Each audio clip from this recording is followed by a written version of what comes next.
Welcome to Steps Forward with Ricky, a weekly walking podcast designed to help you take steps forward in your life and your day. Welcome to the podcast. I am your host, Ricky Friedman, and I'm excited to be here. I'm always excited to be here. Sometimes it takes me a minute to get here. I think the lesson is we can love something and love it so much, be so grateful for it, and sometimes it's hard to show up for it. For ourselves, for our relationships, for our jobs, for our podcasts, for our dreams and our goals, right? And if this is your first time tuning in, hello, welcome. You're in for a ride and you must be walking as you listen to this, which doesn't mean that I don't want you to listen to this if you can't walk right now and you need to listen to this podcast and it's going to be good for you, but this is a walking podcast. So that's usually just how it goes. So walk as you listen. That's number one. Number two, I just really quickly, and I'm not going to take too long to go through this because I know that's not why you're here, but I just want to say thank you. Last week, we, because this is a you and I thing, we were a top 100 podcast in the USA. Holy fucking shit. And we were actually number 44 in the self-development category and number 67 in the education category, and I'm just so grateful.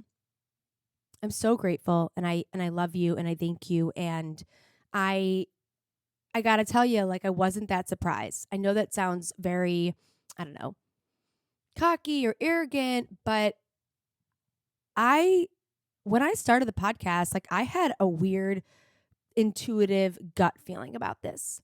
It was really hard for me to understand it even as I was feeling it. And I don't know if you've ever had that feeling. Maybe it's a similar feeling to when someone knows that the person is the one. That's the only thing I can compare it to because I haven't had this feeling a lot in my life, really only a handful of times. The first time that I had this intuitive hit that this thing had to be brought into the world was when I started my first company, Break the Weight. And my friend asked me to help her lose 150 pounds. And I had the idea of starting a blog. And that was a very strong intuitive hit. Other times in my life have been just relationships that I've been in or ideas or things that I've started. But this podcast was one of the most intuitive feelings I've ever felt. And actually, it's really important because this can be replaced with anything in your life. I was really lost for a very long time. And I didn't know who I was. And I didn't trust myself. And I always was trying to look for the next idea and the next project and the next thing. And I was searching so hard. And I just wanted something to feel natural and easy. And when I was on a walk on July 16th of last year, I had this intuitive hit. And it was start a podcast, Ricky. You need to start a podcast. And I've had that feeling before, but it was so strong. It was no, you need to start a podcast now, right now. And I went on Instagram and one of the first stories that I saw was of a producer, someone that I knew, a mutual friend. And I was this is a sign from the universe. And I haven't looked back since. And I really believe it was the start of my transformation. I was still smoking and I was still in my relationship and I was still feeling really lost, but the journey of transformation doesn't happen all at once, right? People forget that it happens in steps. And so I always look at that. That was step one for me, just following an idea, a true idea and not asking anyone what they thought and not worrying about what anyone thought and not worrying about making money or how it was going to work or if it was going to work. I just was this is aligned. I'm a speaker. And this feels right. And I'm going to go with it. And I think a lot of us think that the journey of transformation is we do this, and that, and all the things at once. And sometimes, actually, most of the time, it's really a combination of steps. And your first step can be very far from your next step, right? I started a podcast. I had the idea July 20th. And the next step I took after that was I walked away from weed. But that wasn't until the end of September. So it was a good almost 2 months between my first step and my second step until I made the next step. And so some steps happen all at once, right? For me, I walked away from weed, then my relationship ended, and then, all the things happened. But the first step I took didn't happen right away. And the second step after that didn't happen right away. So just a really quick reminder that it is a step process and not every step happens right after the other. And that reminds me, I was talking to one of my clients the other day. We were having a one-on-one, and she was saying how, she feels like a lot of her friends are ahead of the game, making more money, or they're just like their careers or their lives or just everything just feels like they're a few steps ahead. And I said, like, everyone has their own journey, right? But really, it's not that they're ahead. It's just a different journey. And that she sort of felt like she wasn't taking these steps. And I was like, you are taking these steps. Like, the first step that you needed was to get sober from alcohol, which was 3 years ago. The next step you needed, right, was to like dive into a job that to figure out you didn't like it. The third step is like walking away from weed. You think it's like, just because it's not happening right away doesn't mean it's not happening. You have to take these steps. And sometimes you don't get to the next step unless you do this step first. And it's a good reminder. Like, you think that you're behind, but you're actually right on time, which doesn't mean that you should stay in your misery, or if you're not happy in your life, like, you should definitely take a step forward. But not every step forward is like, oh, here, you took this step, and so here's all the answers. It's like, no, you take the step, and then you have to believe and trust that with this step, the answers will unfold in time and with time. And when I was talking to her, and I said to her, I was like, even just look at my journey, or just, if you're listening to her, think about your journey. Like, I walked away from weed, and, I made a TikTok video 100 days later, and so much happened in between. So I didn't go from this step to that step to this step. It was like a bunch of different little steps in between, and that got me to a big step. God, I am ridiculous. I literally was just laughing. Like, what? How many more times can I say the word step? First of all, steps forward, steps backwards, one step, two step. I'm literally Sierra. Okay, anyways. So just don't compare your journey to someone else's. Like, it's a recipe for disaster, because you're always going to feel behind. But you're not behind. Someone asked me the other day, it was a really weird question. They're like, do you regret smoking for so long? Like, do you feel like it really pushed you behind? And I'm like, first of all, like, that's a weird fucking question to ask. Second of all, like, no. If I had not gone on that journey, how the hell would I be here? I would not be where I am right now. My podcast would not be a top podcast, because I wouldn't have made a TikTok, right, to get people to my podcast. I wouldn't be helping people. I wouldn't be more successful than I've ever been, which is just like more impact than I've ever been able to create at a different level. Like, fuck no. Do I think about it sometimes? And I think, like, damn, I really wish like I was with my person right now. And regret's not the right word. Do I feel bad sometimes because I'm like, obviously, like, getting high isolated me and kept me small, and maybe I could have met someone earlier. Maybe I could have made money earlier. Maybe I could have figured certain things out earlier. But no, I don't know that that's how it works. Like, you can't do that to yourself. You can't go back. You have to go forward. And I like to believe that my journey was leading me here. And maybe I wasn't supposed to meet someone earlier. You go through a lot of trauma as a kid. Like, you got to work that shit out. Like, I didn't want to be with somebody with all of this bullshit. And for a long time, I couldn't figure out who I was. And so I always brought that into my relationships, and I brought that into my world. And that was never who I really was, right? That was just all my pain. And so after I walked away from weed and my relationship ended and stuff, like, I was like, I'm going to become the best version of myself. And just so you know, the best version of yourself isn't a perfect version of you. It's just the most real and authentic version of you. And I think you should know that. People are always like, you have to be 100% healed to meet someone, to do all this shit. It's like, fuck you. No, you don't. You heal through people and through experiences. You've got to be solid for sure. But you're never going to be fully healed. Like, what is that? It's just a constant journey. And I just want you to know, like, whatever step you're on, you don't need to regret not moving faster. And you don't need to be sad about where you're at. You need to look at it as an opportunity to grow. And it's sent to you and it's here. And what are you going to do about it? Are you going to sit there and be sad that you let your life get this way? Or are you going to say, fuck, okay, if I let my life get this way, that means I can get out of it. I can go another way. And even when you go the other way, like, you're going to run into road bumps. Like, listen, I am really happy. I am impacting lives. I'm building like a real brand, it feels like, for the first time, even though I have always had a personal brand. I am making good money. I am helping people. I am living in California. Like, my life is good. And shit comes up all the time. And it's okay. They're not mutually exclusive.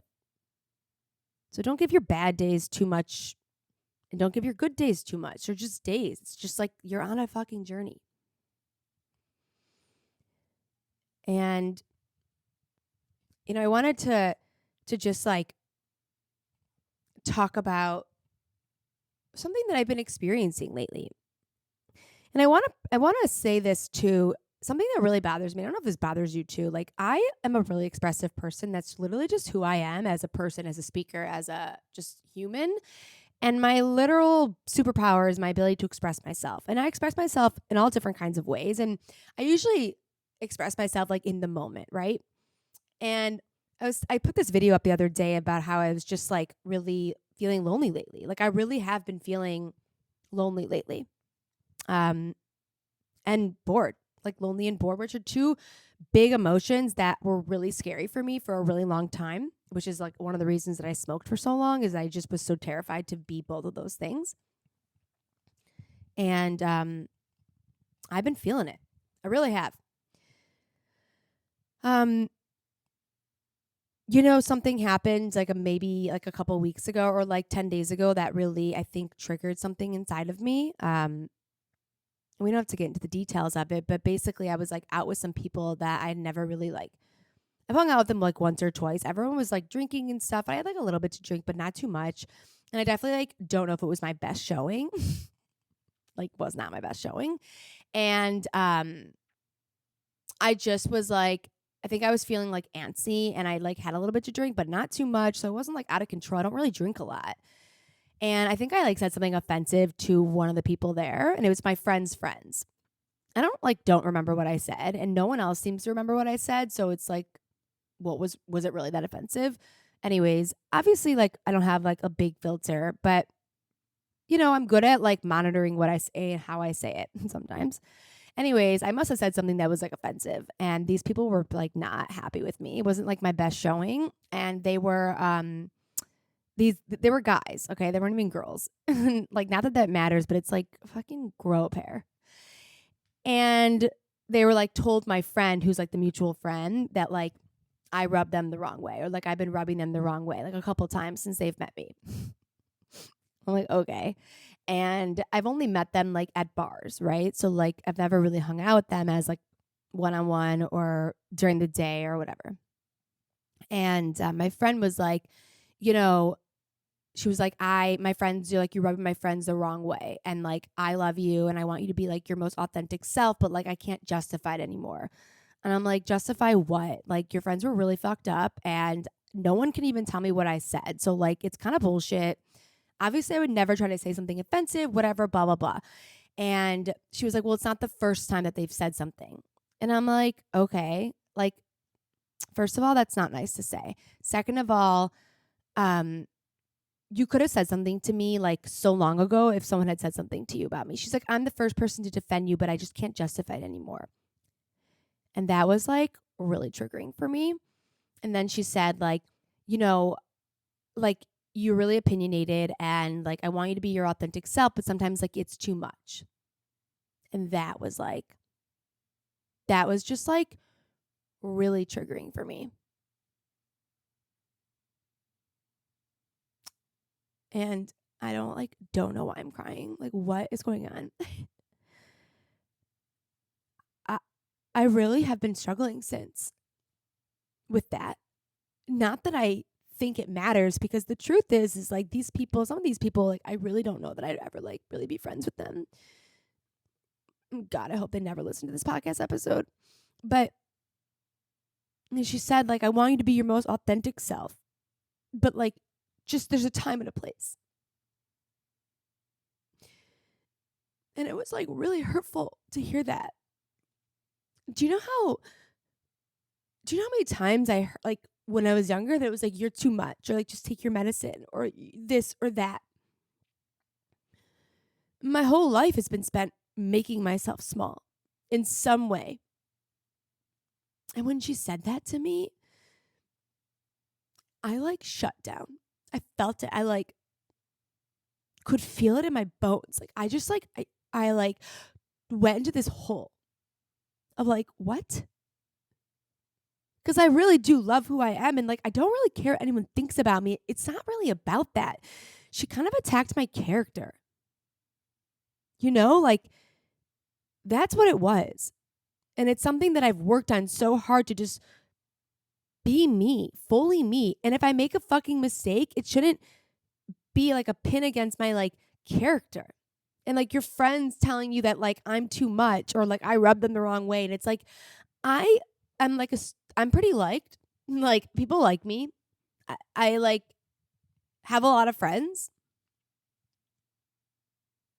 And it was just, it's kind of like put me in like a weird space. I'm working through it because every trigger is a way to heal. But man, that was like, why don't you just stab me in the fucking heart? Like, why don't you just take my biggest wound and the thing that I felt my whole life and just throw it at me and see if I can catch it?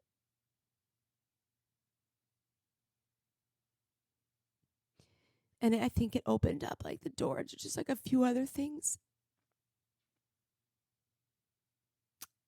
I'm not too much. I am just enough. And so are you. And the people that don't know you, that judge you, they don't know you. It's like one thing if I've hung out a bunch of times with them and like our personalities just didn't mesh or whatever it is. It doesn't matter. Like, I don't want to be friends with people that I have to filter myself around. That I have to worry if I was on my best behavior or not. Like, fuck that. Seriously, fuck that. So it's pushed me to feel certain things I haven't felt in a while and to understand like what's going on here and how deep did that hurt? And how much healing can I do around it? Because it's not a matter of like me changing who I am. Like I really like who I am. It's just like, Ricky, you deserve better than that. If you apologize for what you said and you realize it was a stupid mistake, like you don't stay in that. Like absolutely fucking not. So that's been tough for me. And I think it's brought up some other stuff for me as well. And that's what it does sometimes. Sometimes we get into just situations and we have lessons there. And the lessons are deep and they're painful. But I've been crying and I've been letting it out and I've been still launching my program and working out and making sure my space is clean and like buying new equipment for my stuff so I can level up my life and just telling myself that it's okay. You're not too much. Like you're just a fuck enough. Because you can do both. You can be sad and heal and be triggered and still move forward and get shit done. You can do both. So just if you're listening to this and someone said something to you recently that has made you feel bad about who you are, you do not get to feel bad about who you are. Who you are is not situations or mistakes that you make. Who I am is not I offended someone who can't even tell me what I fucking said. Who I am is me. At my core, I am funny and kind and compassionate and alive and unique and really, really real and raw. And that's who I am. And that does not change because I make a mistake or I offend somebody.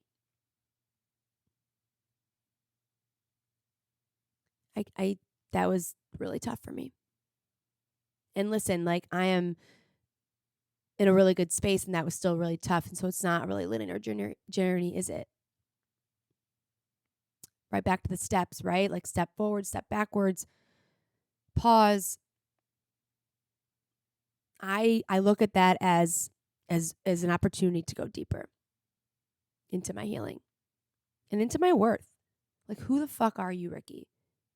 Do you want that kind of people in your life who just like don't give you any opportunity or judge you for who you are? Or like have a tally mark. Ooh, she rubbed me the wrong way on Sunday and Monday and Tuesday. Like she's out. 3 strikes, you're out. Like fuck that. I don't do that to people. And I never want anyone to do that to me. I'm okay to learn. I'm okay if you're like, that was not cool. Like you should work on that. Cool. Great. If I agree with you, I will work on it. I really, really am really good with that. But not when you tell me I have to be somebody else. Like, no, I'm out. So anyways, don't forget to be yourself, and don't forget that not everyone's going to like you for it. And that's okay. You got to be okay with that. This was a good episode. I feel good about this. I got some new podcast equipment. I hope you had a good walk, and subscribe. Please share this podcast episode with anybody, or just my podcast in general, that you think could use this kind of information and conversation. There's so much here, so much value here. And just like, I know it's relatable. And so if you need and you want to share this, or you think it's, someone else could really benefit, like, please share. That means the whole world to me. And leave me a review on Apple Podcasts. And also, Walking Away from Weed program, we start July 25th. And I actually might push the date back a few days. But we do start July 25th or August 1st. And spots are filling up. It's going to be incredible. And it's such an opportunity for you to learn and educate yourself and empower yourself. And this program is not just for anybody that's the way that I was with weed, smoking all the time. It's really for anybody that's thinking about walking away, that wants to change their relationship with it, change their relationship with themselves between day 0 and day 30. Like, get in the room. You will leave feeling so transformed. I am so confident in that. And waiting and waiting and waiting and waiting is just waiting. And at some point you have to ask yourself what you are waiting for. You don't have to do it on your own. Doesn't mean that you can't. You just don't have to. You can speed the process up. You can learn strategies. You can meet other people. You can move this faster.